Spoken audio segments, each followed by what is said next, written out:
Hello and welcome in to another episode of the Fantasy Football Forecast. I'm your host, Trevor Scott, joined by my co-host, Matt Duraldi. What's going on, guys? And we are back on the mics to talk about your most drafted and favorite values on Underdog for best ball. So this is kind of best ball season, so we're going to put out a little bit of best ball content here. I have not started doing drafts, so these are Matt's favorite players here. I need to get with the program and start drafting on Underdog. Get some of my teams, put some money where my mouth is. Get some skin in the game early in the off season, and bring my sleepers to you guys too. But we're gonna run through 10 players, one bonus player at the end. And, hopefully you guys can use this in your Underdog drafts throughout the offseason, because some of these guys are getting older too, and they are just starting to drop. It feels like because of that, even though their roles have not necessarily changed, and it feels like there are some really good values here. So the first guy is not one of those older players, and we're going to start at the quarterback position, and that is Drake Maye. So he's going into his second year, full year as the starter now in the offseason program. I think that's going to help him quite a good bit. He's going as quarterback 15 currently in Underdog, right? And in best ball, that feels like a bargain. Yeah, so quarterback was a little bit tough for me to choose because even like Josh Allen and Lamar being in the third round, and you can get Jaden Daniels at like the 3-4 turn. Like I'm hammering a lot of that just because in previous years, like Mahomes was going in the second round, like these guys were getting pushed up even more. But with Maye, I did want to talk about him specifically as the quarterback 15. And looking back on his last year, he was named the starter week 6. He averaged almost 17 fantasy points per game, which would have been good for QB 13 on the season, just behind Purdy and just ahead of Herbert. And in that stretch, he ran for 420 yards. Yep. And all the while, they had a horrible wide receiver core. They had the worst offensive line in the league. They've got $128 million in cap space, which is the most in the league. They've got the number 4 overall pick. Like, I think they're going to make some big investments. It does look like, T. Higgins is probably going to stay with the Bengals, which I would have assumed would have been their top target. But targeting guys like Trey Smith in free agency, Ronnie Stanley, and then maybe attacking the draft with like a Ted McMillan at number 4. I just think overall, all the signs are kind of pointing up with Maye. I love him as a talent, and I think with his rushing upside and his arm talent, he could vastly outproduce this ADP. We were calling for him last year to just not start at all because that offense was such a mess. Yeah. The fact that he went out there and produced as a high-end quarterback 2 last year with borderline no weapons, with a horrible line, like you mentioned, is so impressive. I have him ranked as QB 12, and I don't normally do that, right? And we'll go over our quarterback rankings here. I don't normally push up these young guys quickly because I like to see track record and consistency. Mm-hmm. But you mentioned it too with the rushing. I feel like he's just being completely slept on in that area. And he shouldn't be, because he can be somebody, maybe a Russell Wilson-esque, where he gets into the 650 range in a full season. Early Russell Wilson, and then kind of racks up just under 4,000 yards. I think that could be super valuable at the quarterback position. Going down to your first running back that you really like here, going off the board at running back 18 is Kenneth Walker. Love me some Kenneth Walker, man. I have been slamming him in the 5th round. And, new offensive coordinator, Clint Kubiak, he came in with high praise for Walker, talking about he'll fit into his outside zone scheme perfectly. I feel like the knock with Walker is twofold. Like, it's people love Charbonnet, and then it's the injury concerns. But as a starter last year, Walker averaged 14.4 half PPR per game, which was tied with James Conner. Maybe a little bit of foreshadowing there. And I think looking back at last year, it was no secret that when Ryan Grubb took over as the OC, that the plan was to air it out. We saw Geno throw for all these yards, but I think with Kubiak, we're going to see a much more run-heavy attack, and we saw the way he leveraged Alvin Kamara last year. And I'm going to stress with a lot of these running backs, like, I don't care about injury concerns in best ball. Like, if he gets hurt, I'm drafting a bunch of teams. Like, it doesn't matter. My team's going to tank if these older guys get hurt. Like, I'm looking to attack value, and where he's being drafted, like, if he stays healthy, like, that is going to be a slam dunk. Yeah, and the other part about him that's pushing his value down is people think that, like, Charbonnet is going to take on a bigger workload, or that Charbonnet is going to be involved, and it's like, that didn't happen last year. Like, when Walker was healthy, he was the guy. He was getting 20 touches. There's very, very few players at the running back position that are as explosive on the ground as Walker. So, we saw him get more involved in the passing game this past season more than we ever have. So there could be possibly a consistent role next year for him there. I just don't get it with Walker, I guess. You mentioned the injury concern, and he does have a legitimate backup. And, watching Charbonnet get pushed up in best ball and watching him get pushed up in Dynasty is like this weird thing where if Walker's there, it's not going to be the value that you're hoping for or expecting. Going down to your second running back here, one of my favorites, Alvin Kamara. Alvin Kamara, man, all he does is produce. Like, he finishes the RB9 last year, averaging 16 and a half PPR per game. He missed weeks 16 and 17, which I feel like is probably driving down his ADP quite a bit, because he probably got a lot of teams into the best ball playoffs or even the regular fantasy playoffs, and then he wasn't there at the final stretch. But again, people are worried about, same man. But I will say with Kamara, like, he signed the 2-year extension mid-season. We saw how new head coach, Kellen Moore, rode Saquon all off season, wants to run the ball, and there's just not a lot of playmakers on this team. Like, I love Chris Olave. Shaheed's coming back from major injury. Like, Olave, hopefully he doesn't suffer any more concussions this year. But overall, it's probably going to be the Kamara show. He racked up the most rushing yards of his career this last year, and we already know what he does as a pass catcher. So for me, it's just another one of those easy ones where if I'm hammering wide receiver early, which I like to do, it's just a no-brainer. I was so hoping he was going to play in week 18 and just try to get to that 50 rushing yard mark. He finished at 950, and he has never topped 1,000 rushing yards in his career. I was really hoping this was going to be the year he did it, but missing those last 3 games just was the nail in the coffin for that. Going down to your last running back here is James Conner. You foreshadowed him earlier. He's going as running back 23. Yeah, and I'm getting him in the 6th round. So I would tell you most of my round 5s are either Kamara and Walker, and then turning around and taking Conner round 6. I mean, he's coming off a year where he was the RB10. He's being drafted at an ADP of RB23. His concerns have always been health, but he stayed healthy all season. Trey Benson wasn't as much of a factor as we thought he would be. And again, people are worried about injury, which I totally understand, and I can see maybe fading him a little bit more in redraft. But in best ball, if he's going to play every game, like, he's going to outperform this ADP. So the theme with these running backs is, like, just take the guys that have the starting role and that are good, even if they're not like the sexiest, flashiest names. There's just too much value. It's wild with Conner in best ball too, because when he's on the field, he's a top 10 running back. So it's like this thing where if he gets hurt in the middle of the season, you rely on somebody else, you still make it into the top 2 in your league. You're going into the playoffs with Conner as, drafting him as running back 23. But there is zero doubt that he's going to be better than that if he's healthy during the playoffs. So I don't know that I get that. He's somebody that I would definitely be taking over all of the rookie running backs outside of Ashton Genty. He's got the role, the offense, everything is set up for him. He's a good pass catcher. He scores a lot of touchdowns. It just, everything works well for him. It just would be surprising to see him not perform when he's out there. So that's my kind of quick take on Conner. Definitely get him at RB23 if you can in these best ball drafts, because he's going to be a solid player for you all year. Moving down to the first wide receiver, some of these guys are pretty deep. As the first guy here is going to be wide receiver 40. So we're getting real deep with the wide receivers. As a 3 wide receiver league here, we love to load up on wide receiver. We love to go all the way down the ranks with wide receivers. So the first guy you're taking a lot of is Jauan Jennings at wide receiver 40. Yeah, and Jauan Jennings, I will say at the ADP of wide receiver 40, we know Deebo is more than likely going to get traded. And I think with IU coming off of a major knee injury, like, we're not 100% sure how he's going to bounce back from that. And not to mention, like, he wasn't really good last year to start the year, at least from a fantasy perspective. And, Kittle's getting older. He misses games often. Love Kittle, still drafting a lot of Kittle.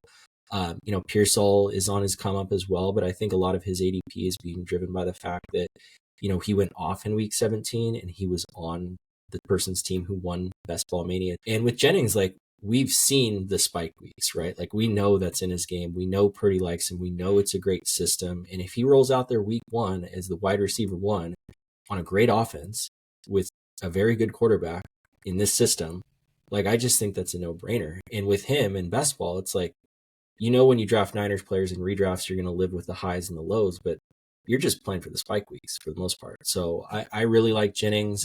I haven't been drafting him as much the last couple of weeks, just to kind of pump the brakes a little bit, but really still like his value.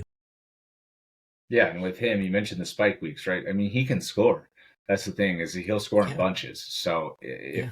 if he gets, even if it's just a situation where he gets you off to a hot start, that's worth his ADP, right? Where, Ayuk gets brought back in, Pearsall gets brought along as the season goes on. Okay, fine. Maybe he drops to the third option, fourth option, especially if McCaffrey's healthy. But getting off to that hot start, I think, is worth taking on somebody that can possibly give you a spike week or two later in the season as well, just as that third option if it just the ball happens to flow to him a couple games later in the year.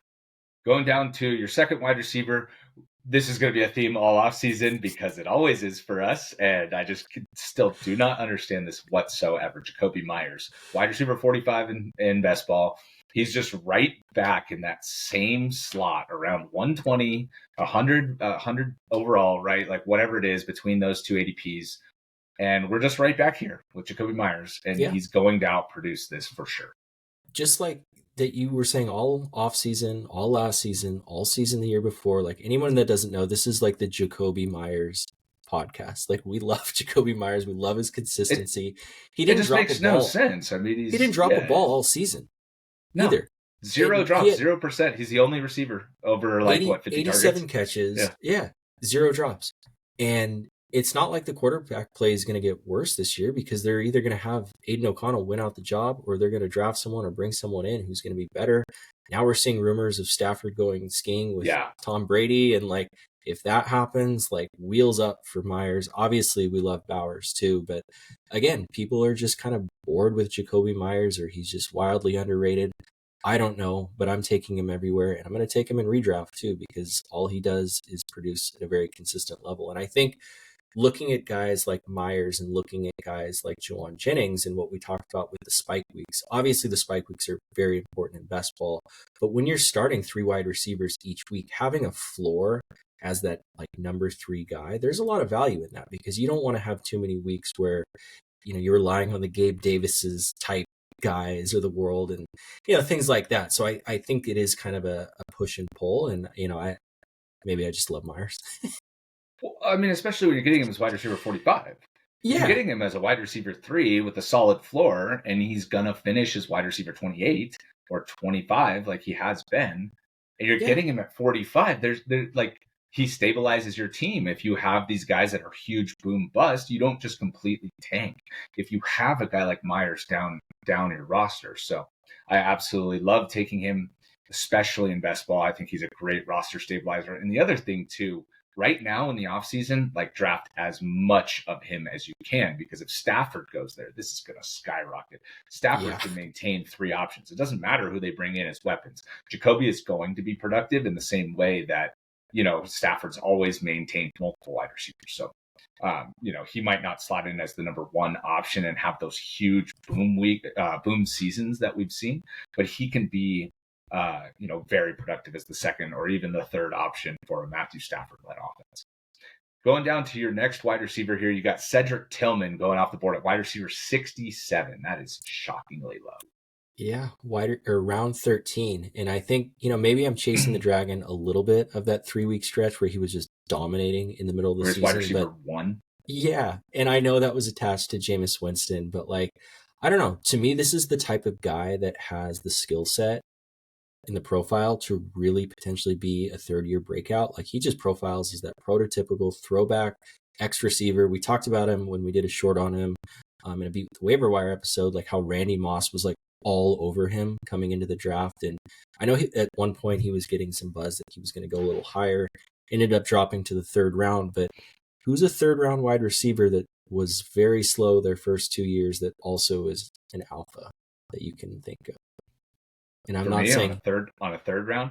The first guy that immediately came to mind was Devontae Adams, but I think he was a 2nd-round pick. Devontae was a 2nd-round pick, but I'm going with Nico Collins here. Nico Collins there, that's a good one. Very slow first couple years, and I'm not saying he's going to turn it to Nico, but I'm saying if you're looking for breadcrumbs and you're drafting on talent, this is a guy that I do want to take a shot on. And we don't know what the quarterback situation is going to be in Cleveland. Maybe it's Shedeur, maybe it's Cam Ward, maybe they go a veteran route, doesn't matter.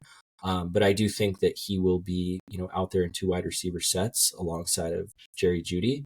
So I think this is definitely someone that I'm liking quite a bit for this year. Next guy on your list here is somebody that we had that fit the way I set up the episode of somebody that's just really old at this point, but still has been productive, including this last year. We see it in stretches, like he'll dominate in 4 to 6 week stretches. It feels like even still, and that's Adam Thielen going as wide receiver 73. Yeah, I mean, if I was to ask you right now, if we were to predict going into the first couple weeks of the Panthers season, like who their top target getter would be, like at least for me, I would say Thielen at this point. Yep. And I like Leggett. I don't think his role is ever going to be a high volume guy. I do think they need to get him involved in the short area a little bit more. I know people love Jalen Coker, but he was still an undrafted free agent. Like, I want to pump the brakes on the Coke boys a little bit. But all Thielen does is he just gets open and he catches passes. And Bryce Young took a huge step forward at the end of the year.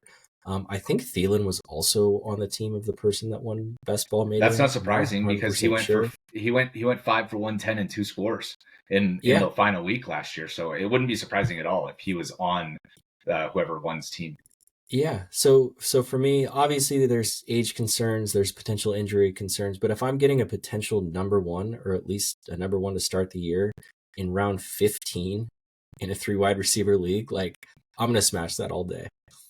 Yeah. And honestly, we just see the upside too. It's not just that he's like a number one and that he's like productive and like mediocre. When he's going and when he's rolling, he's like a top 10 option, right? It's just like, he dominates, right? We saw it the year before too. He's very good at scoring. Yeah, the year before, early in the season, he was literally through the first 6 weeks, he was wide receiver 5.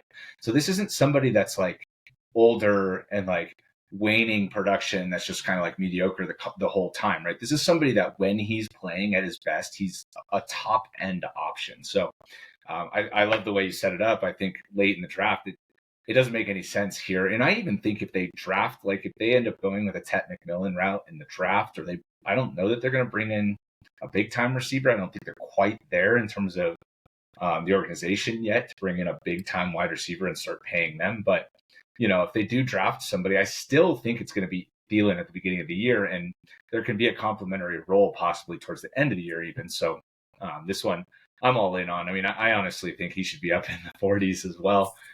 In ADP, it just doesn't for how high the upside is from a weekly basis in best ball. It doesn't make sense for him. I know he's old. I know he's boring, but like he's really good. So, anyways, going down to the last receiver here that we're going to talk about. This guy's a young guy who has big time boom potential, but also like could be nothing, and that's Kayshon Boutte. Yeah, and I think, taking him in round 17, I'm just betting on the talent here, right? And we talked about Drake Maye earlier in the segment, talking about how we're expecting the O-line to improve, expecting them to maybe bring in a receiver. And I don't think it would be the worst thing for Boutte if they brought in a vet like a Godwin or a Diggs. Maybe he can learn from that person. So I think with Boutte, as a prospect, we've talked about this, like he was the number one receiver on LSU his freshman year. And I think his sophomore year too, sharing the field with BTJ and Neighbors, holds all sorts of SEC records, kind of fell in the draft, had some injury concerns and things like that. But we saw flashes last year of that talent play out. That first deep touchdown pass was off of Derek Stingley. Beautiful pass by Maye. We saw him in week 18 play really well as well. So I think, again, this is kind of more of a dart throw. And I think this can change quite a bit if they do draft like a Ted McMillan, but just taking a bet on the talent attached to who I think is going to be a really good quarterback. Yeah, and something I'd say about him specifically this early in the offseason is he's the one receiver of the 3, Jalen Polk, Demario Douglas, and Kayshon Boutte, that I'd be most interested in even drafting at all.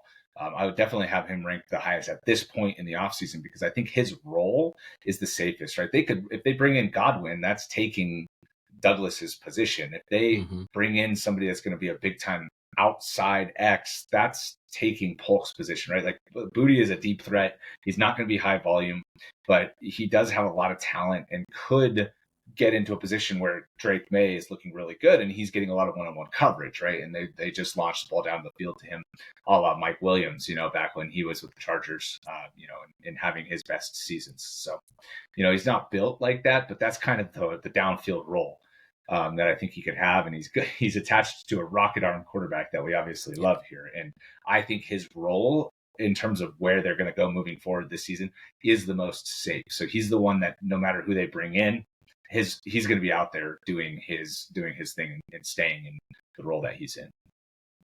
Last guy we're going to talk about here is Isiah Likely. So tight end 14 right now seems low, but when you're behind Mark Andrews did kind of take back that role and was very productive over the last half of the year, or I should say week 5 on after those 2 zeros. So what do you got on Likely? Yeah, so I've enjoyed drafting Likely as my number 2 tight end when I build teams so that I only take 2 tight ends when I grab either Bowers or McBride early.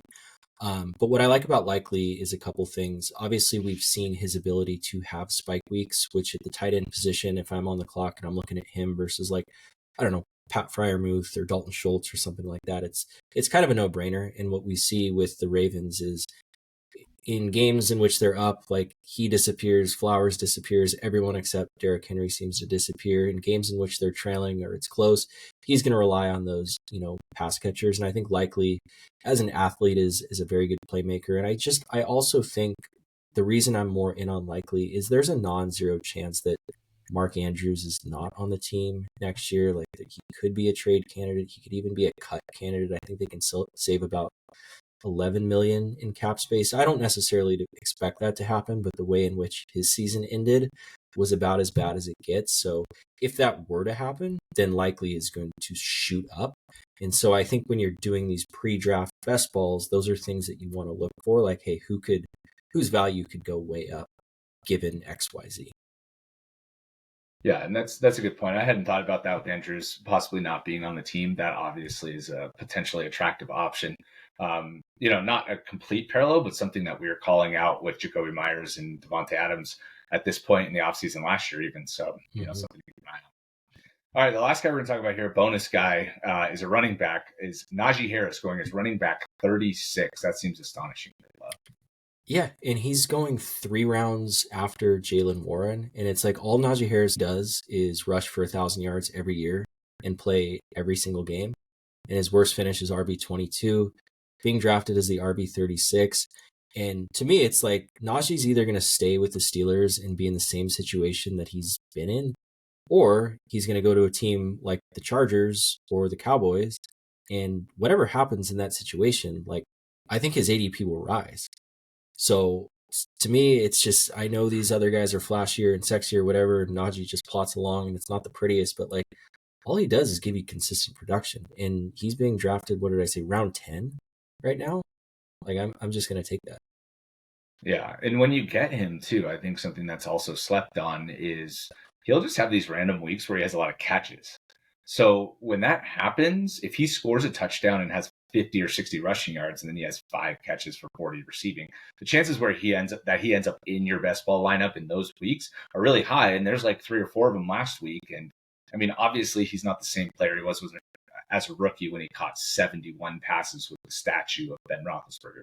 But, it's in there, right? So if he goes to a situation like the Chargers, who do throw the ball to the running back, and, you look at J.K. Dobbins, and he averaged, 2.5, 3 catches per game. If he goes into that situation, they don't really draft a rookie running back to challenge him. Maybe it's kind of like a change of pace type of running back instead of an Amarian Hampton or a Caleb Johnson. You could see a situation where Najee ends up being very valuable. So with the Cowboys, I'm a little less excited there. I just have a lot less faith in the Cowboys, and I think they're going to definitely pursue a running back early in the draft.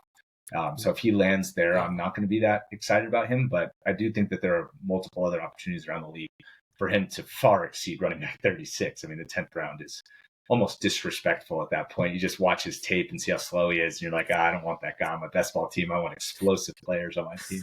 Yeah. So I guess I understand from that perspective, but there's no way he's going to finish that low. All right, and with that, thank you guys so much for listening.